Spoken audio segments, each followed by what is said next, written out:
Galerinha do segundo ano, segunda série, saudade de vocês, hein? Deixa eu dar uma ajeitadinha aqui também, porque pra ser youtuber tô longe disso. Deixa eu falar pra vocês aqui. Nós estamos vivendo esse momento diferente de tudo que nós já estamos acostumados. Já tem um tempo que nós não nos vemos. Eu pedi pra que postasse alguns vídeos, eu não entrei lá ainda pra ver, mas meu mesmo eu não fiz nenhum ainda. Né? A galera que eu chamava, não vou nem falar nome aqui, porque, né, aqueles nomes que eu repetia sempre na aula desde o ano passado, aquele suquinho, poxa vida, uma saudade daquele suquinho. Mas assim, a gente tem que caminhar, e a ideia é que toda semana a gente poste alguns vídeos aqui, certo? Toda semana eu vou colocar orientação de estudo, a gente coloca orientação de estudo, as páginas para vocês lerem, o exercício que é para vocês fazerem, certo? Mas também um videozinho sobre um pouquinho da matéria. E a nossa matéria agora, eu vou estar entrando no segundo livro de vocês, e nós vamos estar falando sobre Guerra Fria, mundo bipolar, a bipolaridade mundial. Nesse primeiro momento, é uma parte pequena, certo? Porque o que acontece? Quando a gente fala de ordens mundiais, nós temos várias ordens mundiais. A ordem mundial é como o mundo está se organizando naquele momento. Nós tivemos a ordem mundial lá das grandes navegações, a ordem mundial que a Inglaterra mandava em tudo. Nós tivemos uma ordem mundial lá onde a Alemanha, Itália, Japão eram potências. Só que, quando acaba a Segunda Guerra Mundial, a gente tem uma formação de uma nova ordem mundial, que era a ordem mundial bipolar. Dois polos de poder. Perfeito? Onde nós tínhamos as duas grandes vencedoras da Segunda Guerra Mundial. Estados Unidos de um lado, onde... Na verdade é o seguinte, um pouquinho mais atrás, vamos voltar aqui um pouquinho mais. Porque a União Soviética eram 15 repúblicas que formavam a União Soviética. Só que antes da União Soviética você tinha a Rússia e tinha essas 15 repúblicas. Só que em 1917 teve a Revolução Russa, né, onde Lenin assumiu o poder, e durante os 10 anos seguintes foi formando o que se transformou na URSS, União das Repúblicas Socialistas Soviéticas. Certo? Então, durante a Segunda Guerra Mundial, Hitler ele teve um grande erro, né, de tentar invadir a União Soviética, e o Japão foi uma pedra no sapato dos americanos, mas quando atacaram Pearl Harbor, os americanos foram para cima e conseguiram, né? Então, assim, as duas grandes vencedoras da guerra, Estados Unidos, comandando o bloco capitalista, e a União Soviética, comandando o bloco socialista. Só que tem dois outros grandes países que ficaram do lado americano, que foi a Inglaterra e a França. Apesar da Inglaterra, a Inglaterra resistiu por ser uma ilha, aquela coisa toda, né? A ilha da Grã-Bretanha. E a França não, a França caiu muito rápido, mas graças aos aliados conseguiu depois se salvar.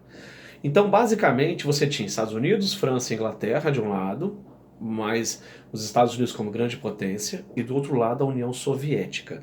Por isso que fala mundo bipolar, dois polos de poder, certo?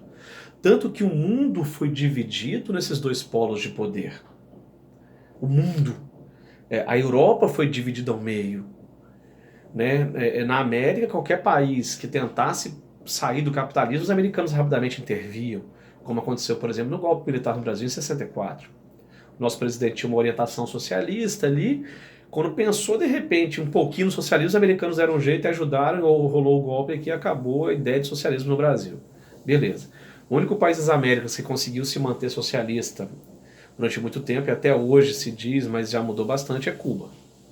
Né? Aquilo ali foi um espinho no pé americano que não conseguiu ser retirado nunca, mas beleza.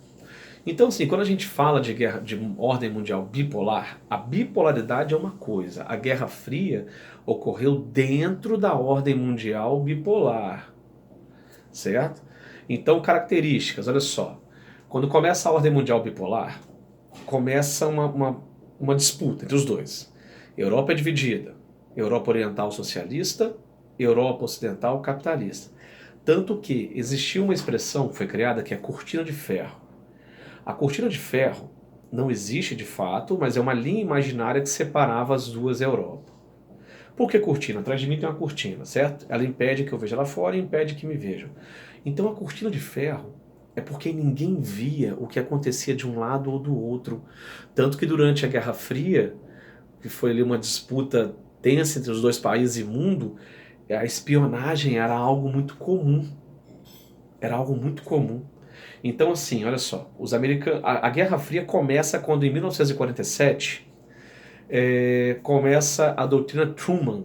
Truman, americano, era uma doutrina, era uma política contencionista, uma política para impedir o avanço socialista no mundo. Aí começa ali uma disputa pesada entre esses dois países. Tanto que os americanos criam a OTAN, que era o exército capitalista, os soviéticos criam o Pacto de Varsóvia. Os americanos criam o Plano Marshall para a reconstrução da Europa Ocidental, os soviéticos criam o Comecon. Então, assim, um cria um negócio, e nesse contexto, o que marcou de forma, foi muito marcante mesmo nesse período, foi a corrida armamentista espacial. Uma corrida, uma disputa, vamos ver quem vai ganhar. Então, os soviéticos mandam o primeiro homem ao espaço, Yuri Gagarin. Os soviéticos mandam o primeiro homem ao espaço. Os americanos mandam o primeiro homem à Lua. Aí começam a mandar satélites de espionagem, começam a investir em tecnologias militares. E por aí vai. Tem muitos filmes que retratam um pouco essa questão de Guerra Fria. Tem um que eu gosto muito que é Ponte de Espiões, com Tom Hanks, onde ele mostra que na ponte que eles faziam a troca dos espiões. Os americanos prenderam um espião soviético ou alemão na época. A Alemanha foi dividida em duas, a Alemanha Oriental e Ocidental. Tanto que a capital da Alemanha foi dividida em duas, né? Berlim. Tem até o Muro de Berlim, foi derrubado em 89. O Muro de Berlim, inclusive quando a gente faz uma pergunta, e nessa ponte eles faziam a troca dos espiões presos. Eu tenho um espião seu, você tem um espião meu, então eu quero trocar. Vamos trocar. E faziam a troca numa ponte. Beleza. O Muro de Berlim, quando eu pergunto isso numa prova, algumas pessoas escrevem assim, construíram um muro para separar o capitalismo e o socialismo. Não. O capitalismo e o socialismo já eram separados. O muro foi construído para impedir que as pessoas fugissem do lado oriental para o lado ocidental. Aí sim. Ok? Então, o muro, impedir a passagem. Ok?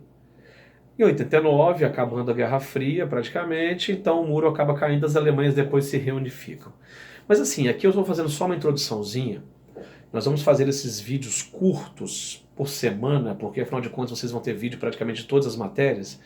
Então nós vamos estar fazendo esses videozinhos curtos para vocês, beleza? E assim a gente vai caminhando e começando, aí o próximo de repente vai ser um pouco mais longo e vocês vão ter dúvidas e vão buscar aqui, vão falar comigo e a gente vai trocando essa ideia, tá joia? Espero que isso acabe logo. Eu sinto falta de estar na escola, né? Eu prefiro estar trabalhando, vendo vocês ali, brigando e ao mesmo tempo fazendo atividades. É cansativo, mas é bom. Mas assim, qualquer dificuldade, podem procurar, podem falar, a gente está aqui para ajudar vocês, tá bom? Beijos, galera. Tchau, tchau.